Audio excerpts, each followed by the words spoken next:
परिषदेमध्ये सर्वांचं मनापासून स्वागत। सर्वांचं मनापासून स्वागत। खरं तर मी आज पगारी नेते संजय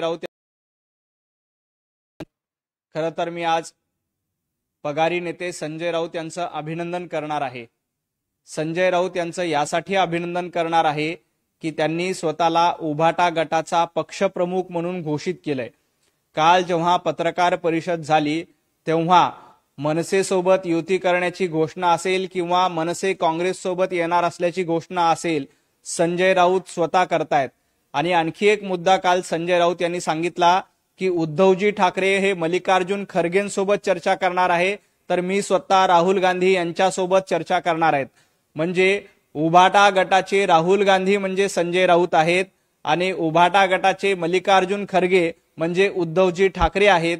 त्यामुळे संजय राऊत यांनी स्वतःला पक्षप्रमुख, त्याबद्दल मी संजय राऊत यांचं मनापासून अभिनंदन करतो की त्यांनी उभाटा गटाचा संपूर्ण ताबा स्वतःकडे घेतलेला आहे आणि उद्धवजी ठाकरे यांना मल्लिकार्जुन खरगे यांच्याप्रमाणे फक्त अध्यक्ष म्हणून ठेवलंय। त्याबद्दल संजय राऊत यांचं अभिनंदन आणि तुमच्या पक्षाची प्रगती या निमित्ताने हो। संजय राऊत असंच उभाटा गटाचे नेते, खरं तर ते पगारी नेते आहेत, असेच पगारी नेते म्हणून नेतृत्व करत राहो यासाठी संजय राऊत यांना मनापासून शुभेच्छा।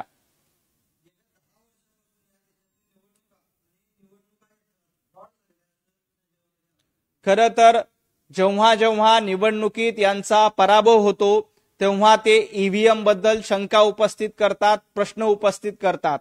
आज उभाटा गट आणि महाविकास आघाडीच्या वतीनं निवडणूक आयोगाकडे एक शिष्टमंडळ ते घेऊन जाणार आहेत। ते शिष्टमंडळ घेऊन जाण्याच्या आधी महाविकास आघाडीच्या सर्वच नेत्यांना मी 5 प्रश्न विचारतोय। या 5 प्रश्नांची उत्तरं तुमच्याकडे असतील तर ती द्यावीत आणि जर का तुमच्याकडे या 5 प्रश्नांची उत्तरं नसतील तर मतचोरी नाही तर तुमची मती चोरीला गेलेली आहे हे महाराष्ट्रातील जनतेला निश्चितपणे कळेल। महाविकास आघाडीनं निवडणूक आयोगाकडे जाण्यापूर्वी लोकसभा निवडणुकीत जेव्हा महाराष्ट्रात भाजपला कमी जागा मिळाल्या तेव्हा भाजपनं जनतेचा कौल मान्य केला, पण विधानसभा निवडणुकीमध्ये महाविकास आघाडीचा पराभव झाल्यानंतर अचानक मतचोरी तुम्हाला का आठवली? महाविकास आघाडी जिंकली तर ईव्हीएम बरोबर आणि भारतीय जनता पार्टी जिंकली की ईव्हीएम वर शंका हा ढोंगीपणा लोकशाहीसाठी मारक आहे। जर निवडणूक प्रक्रियेवर एवढी शंका असेल, पगारी नेते संजय राऊत आणि महाविकास आघाडीच्या नेत्यांना ईव्हीएम बद्दल शंका असेल तर आधी महाविकास आघाडीतल्या महाराष्ट्रातील सर्व खासदारांनी राजीनामा द्यावा।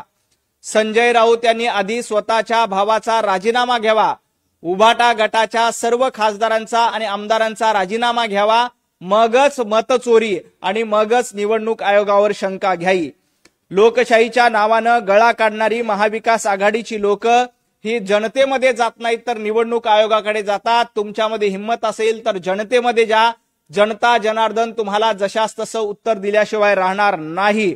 खरं तर अशा पद्धतीनं मतचोरीवर शंका घेणं, मतचोरी म्हणणं म्हणजे महाराष्ट्रातल्या मतदारांचा अपमान आहे। महाराष्ट्रातल्या 14 कोटी जनतेचा अपमान करण्याचं काम महाविकास आघाडीचे नेते आज करतायत।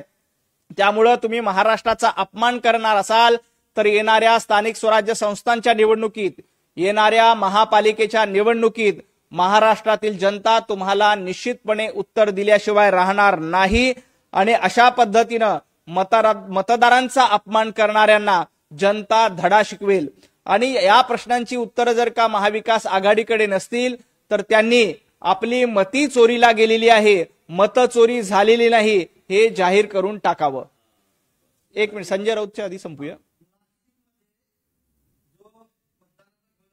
3.5 लाख मतं डुप्लिकेट आहेत।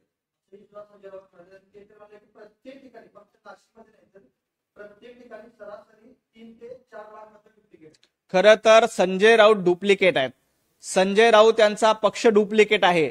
संजय राऊत गेल्या काही दिवसापासून नकली चाणक्य म्हणून फिरतायत। त्यांना असं वाटतंय की मीच मोठा चाणक्य आहे, परंतु संजय राऊत तुम्ही डुप्लिकेट आहात, तुम्ही डुप्लिकेट चाणक्य आहात।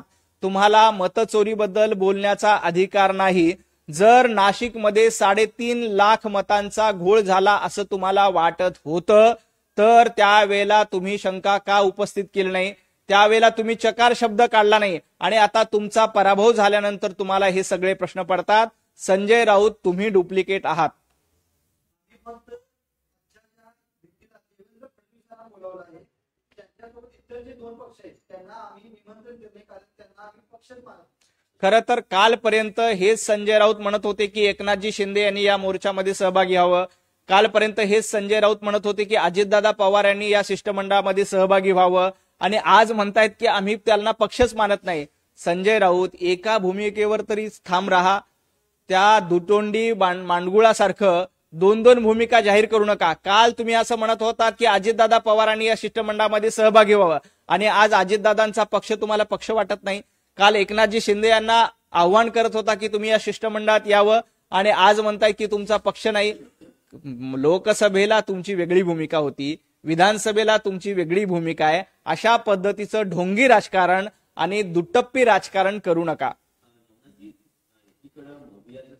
मुख्य निवडणूक अधिकाऱ्यांची मुंबईत भेट घेतली तर दुसरीकडे काल मोठी घटना घडली आहे. मतचोरी बाबतची याचिका जी होती ती फेटाळली. इंडिया गाडीचे नेते राहुल गांधी वारंवार या संदर्भात बोलत आले. खरं तर संजय राऊत असतील किंवा बाकीचे सगळे लोक असतील मतचोरीबद्दल वारंवार बोलतात. जेव्हा त्यांना पुरावा मागितला की मतचोरीचा एक तरी पुरावा द्या, निवडणूक आयोगाच्या मतदार यादीमध्ये घोटाळा आहे याचा एक तरी पुरावा द्या, पुरावा म्हणून काय देतात तर सामनाच्या चिटोऱ्या दाखवतात. सामनाचा अग्रलेख किंवा सामनात आलेली बातमी ही निवडणूक आयोगाकडे पुरावा म्हणून ग्राह्य धरली जात नाही. हे संजय राऊत यांनी लक्षात ठेवलं पाहिजे. तुमच्याकडे एकही पुरावा नाही. निवडणूक आयोगाने 10 वेळेला यांना विचारलं की तुमच्याकडे मतचोरीचा काही पुरावा आहे का द्या, तुमच्याकडे ईव्हीएम फ्रॉडचा काही पुरावा आहे का द्या, तुमच्याकडे मतदार याद्यांचा घोळाचा काही पुरावा आहे का द्या. राहुल गांधींपासनं संजय राऊत यांच्यापर्यंत एकानंही पुरावे दिले नाही. खरं तर निवडणूक आयोगाने यांना शपथपत्रावर लिहून द्यायला सांगितलं होतं. संजय राऊत यांचे जे मालक आहेत राहुल गांधी यांना सांगितलं होतं की तुम्ही लिहून द्या की मतचोरी कशी झाली आहे, शपथपत्रावर लिहून द्या. आजपर्यंत त्या गोष्टीला 4 महिने झाले. राहुल गांधी यांनी एक अक्षर शपथपत्रावर लिहून दिले नाही.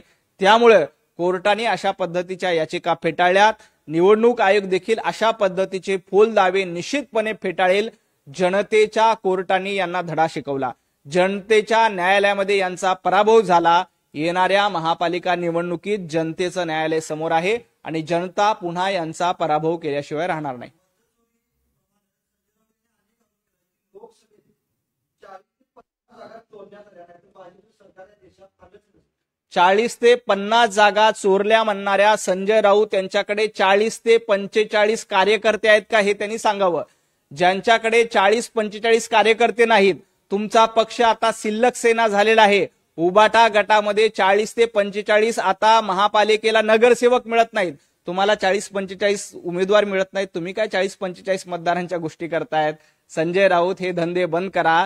तुमच्याकडे कार्यकर्ते नाहीत, तुमच्याकडे नेते नाहीत, त्यामुळे जनतेनं तुम्हाला घरी बसवलं. घरी बसून आनंद घ्या.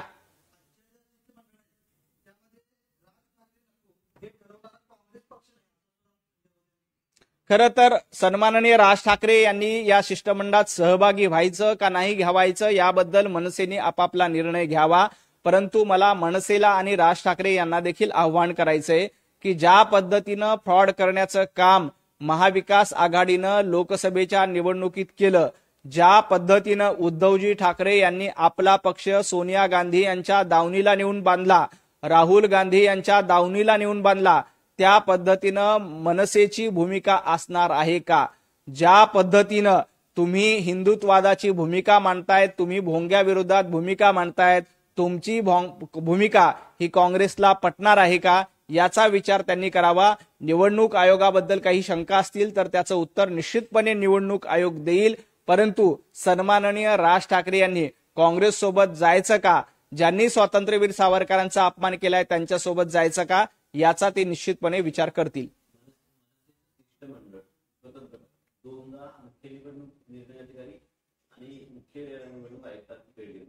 त्याच्यानंतर आता मौर्याचं शिष्टमंडळ आज भेट घेतात आणि आगामी निवडणुका पाहतात आणि स्वराज्य संस्थांच्या निवडणुका पाहतात. शेवटची फडफड म्हणता येईल.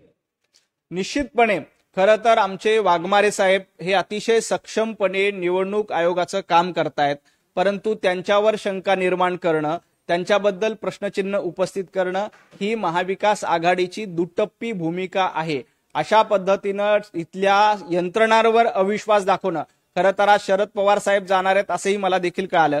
खरं तर पवार साहेब प्रगल्भ आहेत. महाराष्ट्राचं राजकारण आणि देशाचं राजकारण पवार साहेबांनी अनेक वेळेला बघितलं. पवार साहेबांनी याआधी कधीही अशा पद्धतीनं संविधानिक संस्थांवर प्रश्नचिन्ह उपस्थित केले नव्हते. मला खात्री आहे की आज देखील पवार साहेब अशा संविधानिक संस्थांवर प्रश्नचिन्ह उपस्थित करणार नाहीत. त्यांनी महाविकास आघाडीचा पराभव झाल्यानंतर जनतेचा कौल मान्य केला होता. सुप्रिया सुताई सुळे यांना देखील प्रश्न विचारला, त्यावेळी देखील त्यांनी म्हटले की ईव्हीएम बद्दल आम्हाला शंका नाही, आम्हाला पराभव मान्य आहे. परंतु राहुल गांधी यांची री ओढण्याचं काम संजय राऊत करतात. राहुल गांधी कुणाची भाषा बोलतायत तर राहुल गांधी ही नक्षल्यांची भाषा बोलतायत आणि नक्षल्यांची भाषा राहुल गांधी बोलतायत आणि राहुल गांधींची भाषा संजय राऊत बोलतायत. त्यामुळे नक्षलाचा अजेंडा पुढे रेटण्याचं काम संजय राऊत यांच्या माध्यमातून चालू आहे. परंतु इथली जनता सुज्ञ आहे. ते निवडणूक आयोगावरती ज्या शंका घेतील त्याला नक्कीच उत्तर देतील आणि निवडणूक आयोग देखील ज्या जे प्रश्न महाविकास आघाडी विचारेल त्या सगळ्यांची उत्तरं देण्यासाठी सक्षम आहे. एकीकडे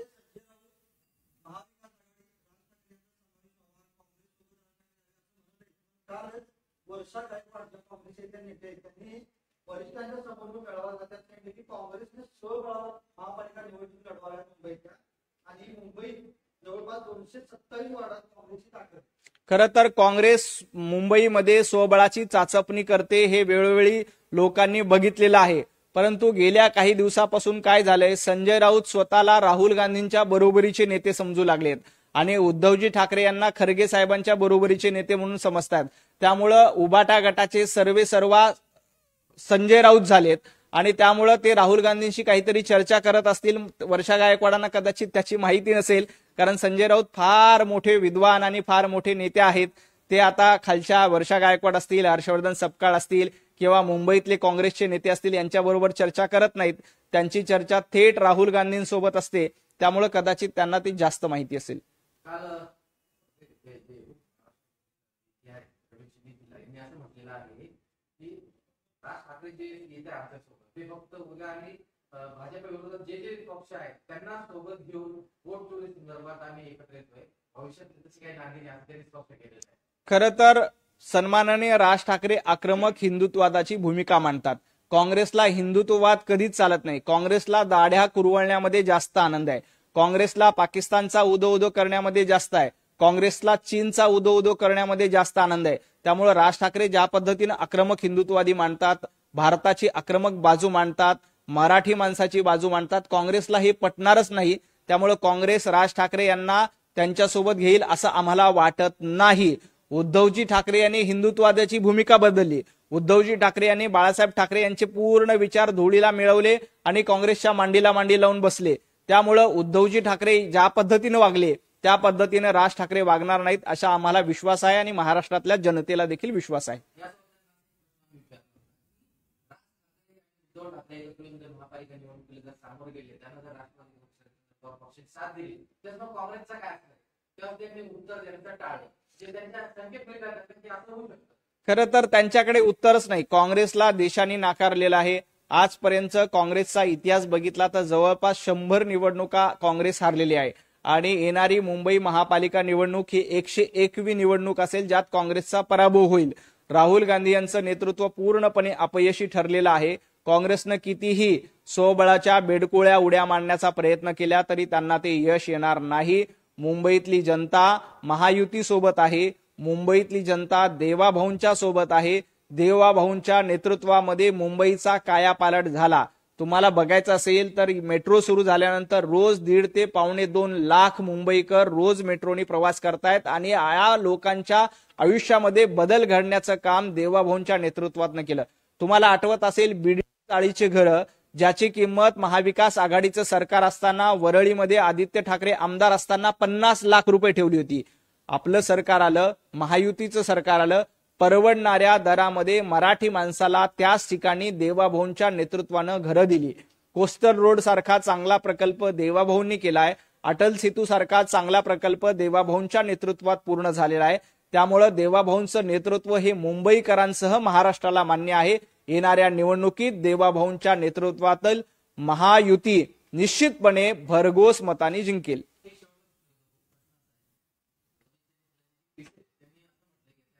महाराष्ट्र काँग्रेसकडनं मोठं आंदोलन उभं केलं जाईल. सरकारने लाठी पैसे योजनेसाठी जो पैसा आहे सामाजिक न्याय विभागातून डायव्हर्ट केलेला आहे त्यासोबत वोट चोरी आणि शेतकऱ्यांची फसवणूक जे पॅकेज दिले ते त्याचा निषेध त्यांनी केलेला आहे. समाधानकारक याच्या विरोधामध्ये राज्यभर ते या काळामध्ये निदर्शने आंदोलन करणार. काँग्रेस जर का आंदोलन करणार असेल तर काँग्रेसच्या आंदोलनाला 4 लोक येतील का याचा विचार आधी चन्नीथला यांनी केला पाहिजे. ज्या पद्धतीनं जनतेनं काँग्रेसला नाकारलेलं आहे, हर्षवर्धन सपकाळ रोज उठून वायफळ बडबड करतायत, त्यामुळं सपकाळ यांच्या विधानाला जनता कंटाळली आहे. काँग्रेसकडे कार्यकर्ते नाहीयेत, काँग्रेसकडे मतदार नाहीयेत, त्यामुळे काँग्रेसनं कितीही आंदोलन करण्याचा प्रयत्न केला तर काँग्रेसचं एकही आंदोलन यशस्वी होणार नाही.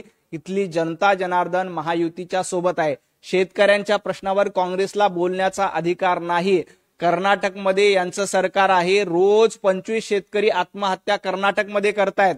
जर का काँग्रेसला शेतकऱ्यांची एवढी चिंता असेल तर कर्नाटकमध्ये जाऊन शेतकऱ्यांच्या आत्महत्या थांबवा. देवाभाऊंनी जवळपास 32,000 कोटी रुपयाचं पॅकेज शेतकऱ्यांना दिलंय आणि मदत वितरित करण्याचं काम सरकारकडनं केलं जातंय.